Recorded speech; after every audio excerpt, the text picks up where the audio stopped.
वसुदेव सुतं देवं कंसचाणूरमर्दनं देवकी परमानंदं कृष्ण वंदे जगद्गुरुम्।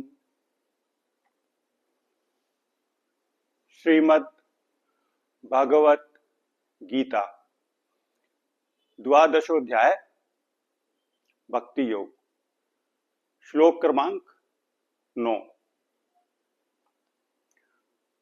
अथ चित्तं समाधातुं न शक्नोषि मयि स्थिरम् अभ्यास योगेन ततो मामिच्छाप्तुं धनंजय। अर्थात बहुत प्रयत्न करने के बाद भी अगर तेरा मन अचल भाव से मुझ में स्थिर करने में तू सक्षम नहीं हो पा रहा है, न शक्नोषि समर्थ नहीं हो पा रहा है मयि स्थिरम मुझ में लगाने में, तो अभ्यास योग के द्वारा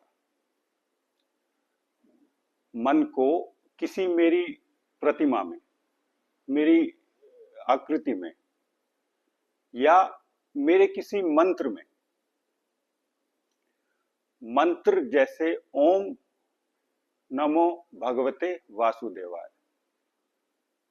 ओम नमः शिवाय, या केवल ओम, ओम का उच्चारण बारंबार बारंबार मेरी प्रतिमा में मन को लगाना, बारंबार मेरी आकृति में अपने मन को लगाना, ये अभ्यास है।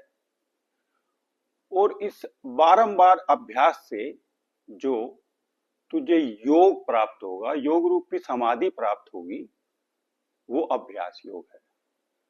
तो इस अभ्यास योग के द्वारा हे धनंजय मुझे प्राप्त करने की इच्छा कर।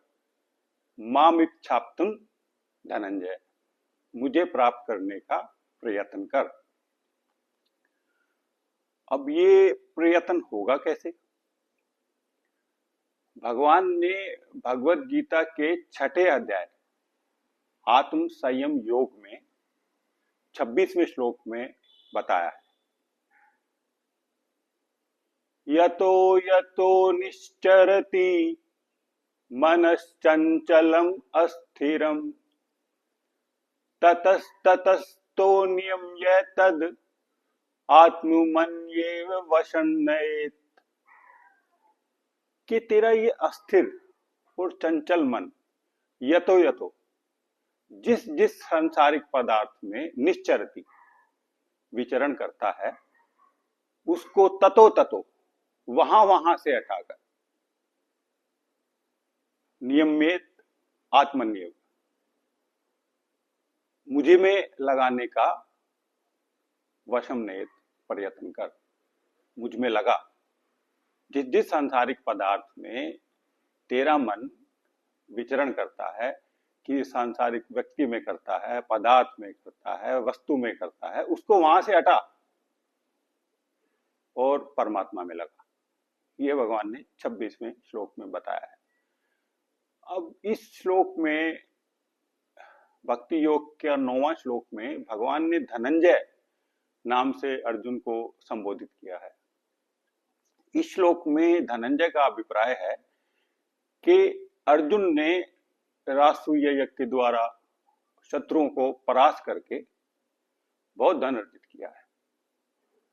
अब भगवान उसको कह रहे हैं कि तू एक शत्रु, मन रूपी शत्रु को परास्त करके, वश में करके आत्मज्ञान रूपी धन, तत्व ज्ञान रूपी धन अर्जित कर। और ये तेरे लिए कोई कठिन काम नहीं। क्यों? तेरा नाम अर्जुन है। अर्जुन का अभिप्राय होता है स्वच्छ, निर्मल मन वाला।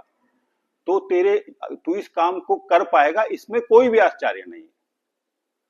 भगवान अर्जुन को आश्वासन दे रहे हैं और अर्जुन के माध्यम से हम सबको आश्वासन दे रहे हैं कि ये मन को वश में करना कठिन है, लेकिन आप कर सकते हो। भगवान ये कह रहे हैं अर्जुन के माध्यम से, आप ये कर सकते हो, इसमें कोई भी आश्चर्य नहीं है।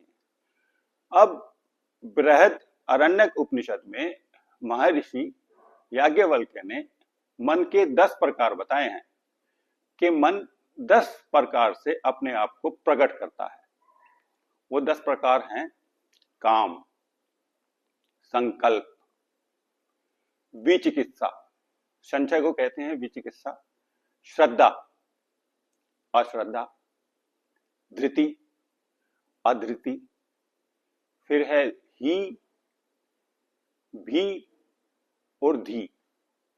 ये 10 प्रकार हैं। काम आपको सबको पता है, इच्छा, इच्छा से ये मन का खेल है। संकल्प, हम पक्का इरादा करते हैं ये काम मुझे करना है, ये मन का खेल है। फिर हमारी श्रद्धा होती है, आज है कल नहीं है, आज श्रद्धा है कल अश्रद्धा हो जाती है, कल श्रद्धा है आज श्रद्धा हो जाती है। फिर धृति, धैर्य, आज हम बहुत धैर्यवान हैं और कल हमारे में बिल्कुल भी धैर्य नहीं है, मन का खेल है।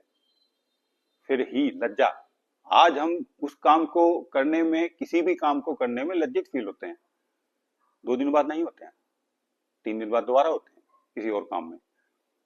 फिर है धी, बुद्धि, इंटेलिजेंट, मन का खेल है, आज हमें ये चीज समझ में आ रही है क्योंकि हमारा मन पूरा उस पर लगा हुआ है, हमारे को समझ में आ रही है, कल नहीं आ रही, हमने सुना नहीं ध्यान से। फिर है भी, भय, ये भी मन का खेल है, आज डरे हुए हैं कल नहीं डरे हुए हैं। तो ये 10 प्रकार से मन अपने आप को प्रकट करता है। महर्षि याज्ञवल्क्य ने ये हमें बताया है। और इसी मन को वश में करने के लिए भगवान कह रहे हैं अभ्यास योग के द्वारा। तो अभ्यास योग से इस मन को स्थिर करके मुझे प्राप्त करने का प्रयत्न कर, मुझे प्राप्त करने की इच्छा कर। ये योगेश्वर कृष्ण की वाणी है, ये केशव की वाणी है, ये मोहन की वाणी है। ओम शांति शांति शांति। ओम।